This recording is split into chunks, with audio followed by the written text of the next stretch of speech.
Good morning, Manual High School. I'm Kristen Smith. And I'm Shay Dobson. And thank you for tuning in to Manual AM.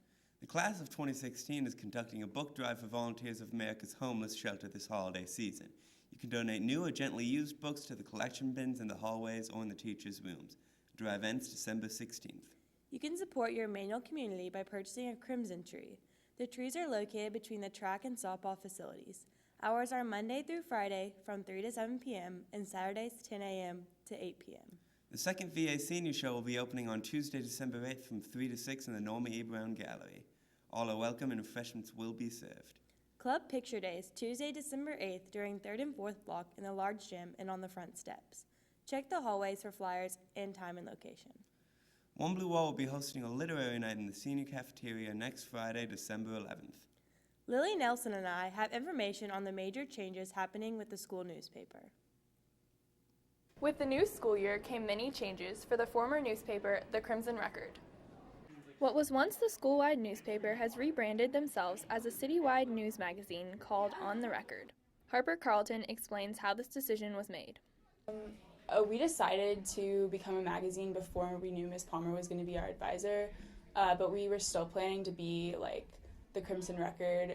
We decided to become focused on Louisville youth after Ms. Palmer became our sponsor because she did a similar project when she was a teenager.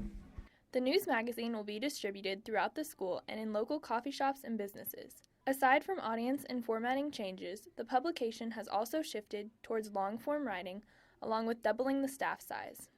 Editor-in-Chief Josh John Marie explains how the changes have affected the staff.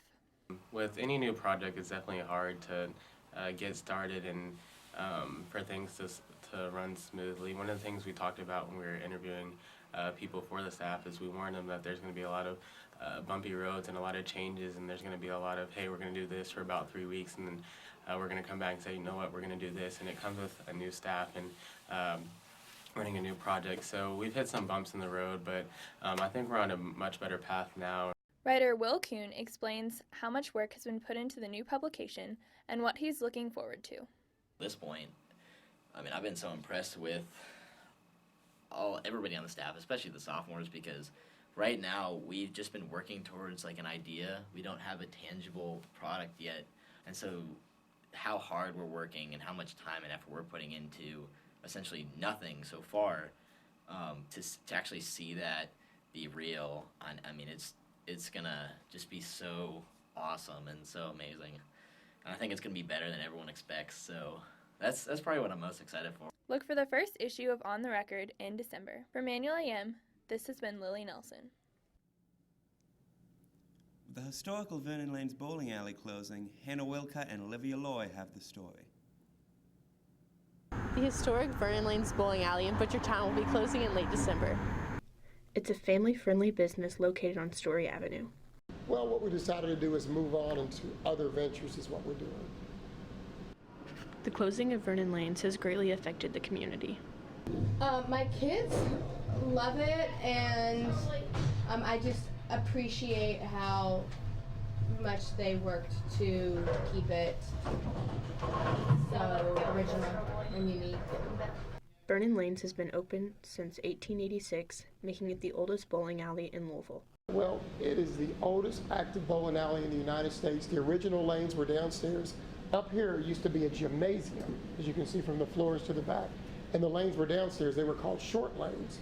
But this just wasn't a bowling alley or gymnasium. It was St. Joseph's Church. This was refuge for the whole community. The closing of Vernon Lanes has greatly affected the staff. Learn to deal with people more. Just different attitudes and different ways people handle things.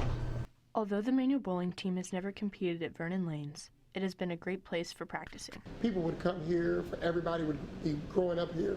They would come here, the guys that ran the place, they had it like a store. It was just an awesome experience. This has been Olivia Loy for Manual AM. Robbie Keys and Lauren Traylor had the inside scoop from the Project Warm volunteers.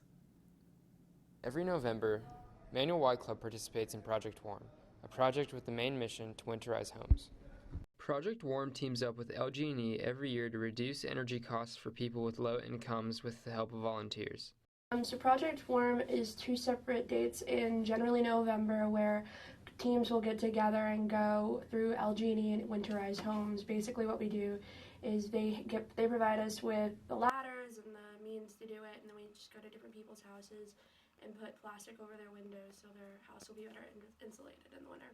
Manual's Y Club has been participating in Project Warm for a number of years now.